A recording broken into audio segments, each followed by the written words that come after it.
Bonjour, je m'appelle Jean-Sébastien Girard. Je fais pas partie de la grande famille du TNM. Je n'ai jamais joué au TNM pour la simple et bonne raison que je suis pas un comédien, mais je suis un grand amateur de théâtre. Alors c'est peut-être pour ça qu'on m'a demandé de me prêter au jeu, de vous lire un petit extrait de théâtre dans quelques secondes. Content que ça vienne du TNM parce que j'entretiens un rapport assez émotif avec le TNM. Je vous dirais parce que le premier abonnement pour le théâtre que je me suis procuré dans ma vie, il y a peut-être 25-26 ans, c'était pour une saison au TNM, un mini-abonnement parce que j'avais pas beaucoup d'argent, donc c'était 3 spectacles par saison, je pense, et ce sont des spectacles qui m'ont profondément marqué, et j'ai même gardé tous les programmes de ces pièces-là.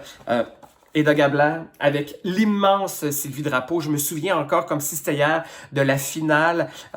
Quand elle meurt de manière très stylisée, ça avait beaucoup marqué mon imaginaire. La Mégère apprivoisée, Martine Bond qui faisait 25 mises en scène par année à l'époque. Les Estivants de Gorky. À ce jour, ça demeure un de mes plus beaux spectacles. Je crois, je me souviens encore de la voix d'Annick Bergeron, actrice extraordinaire. Et c'était une mise en scène, regardez, de Serge Denoncourt. Oui, Serge Denoncourt a déjà été cute, imaginez-vous donc. Spectacle marquant aussi le voyage du couronnement de Michel-Marc Bouchard, que j'avais vu non pas dans la bâtisse actuelle du TNM, dans un autre théâtre, parce que le TNM était à ce moment-là en rénovation. Alors, ça vous dit à quel point je suis vieux et que ça fait longtemps que je fréquente le TNM. Pour vous donner une idée, là, quand j'ai vu ce spectacle-là, c'était Lorraine Pintal qui était directrice du TNM. Alors, ça vous donne une idée. Il y avait la grande Monique Lérac là-dedans que j'ai eu la chance de voir qui avait accepté de faire un retour sur scène pour Michel-Marc Bouchard. Et ceci, Théâtre du Nouveau Monde, inauguration mai 1997. C'est le programme du spectacle inaugural La vie est un songe, mise en scène de Claude Poisson. C'est avec ce spectacle-là qu'on a inauguré la bâtisse que vous connaissez actuellement du TNM. Et voilà, ça se poursuit aujourd'hui. J'ai même le dernier, Les Trois Sœurs. Alors, j'ai la collection complète, spectacle avorté trop rapidement. Je suis un des rares qui a pu voir ce spectacle-là. Alors, ben voilà, je me prête au jeu en toute humilité. Je vais vous lire un extrait du Vrai Monde de Michel Tremblay. Je pense que c'est mon premier coup de cœur théâtral, comme beaucoup de gens. Je lisais ça dans mon bain quand j'étais adolescent et je pleurais, je criais, j'en mettais beaucoup trop. Je rêvais un jour de devenir acteur avant de savoir que j'étais pas très bon. Alors, un peu comme dans un karaoké, là, même si je suis pas très bon, je me prête au jeu pour le simple plaisir de partager avec vous ces mots.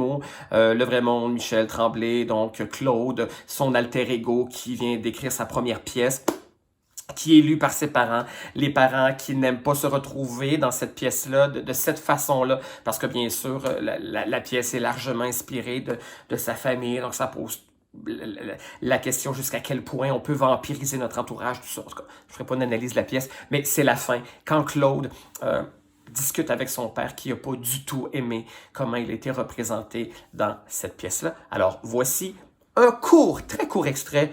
Au début, j'avais un extrait de 8-9 minutes, c'est complètement insupportable. Alors, voici un petit 2 minutes du Vrai Monde. Place au théâtre.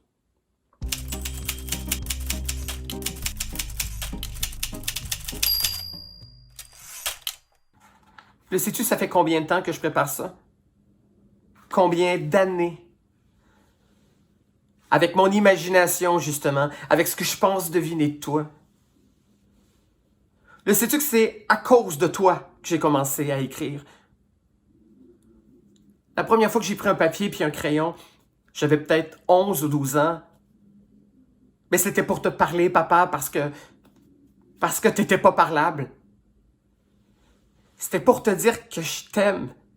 Parce que j'aurais probablement eu une claque sa gueule si j'avais osé te dire ça pour vrai. Il y a tellement d'affaires qu'on pouvait pas dire dans cette maison-là que je me jetais sur le papier avant d'étouffer. Je peinais pendant des heures pour faire de toi un portrait idyllique. Je te décrivais comme j'aurais voulu que tu sois. Présent. Aussi comique, aussi grippette, mais présent. Je m'arrachais pas la peau du cœur pantoute dans ce temps-là. Au contraire. Ce que j'écrivais m'exaltait tellement que je venais au bord de l'évanouissement. J'ai découvert l'exaltation de l'écriture à à travers des déclarations d'amour que je faisais à un père qui voulait rien savoir de moi.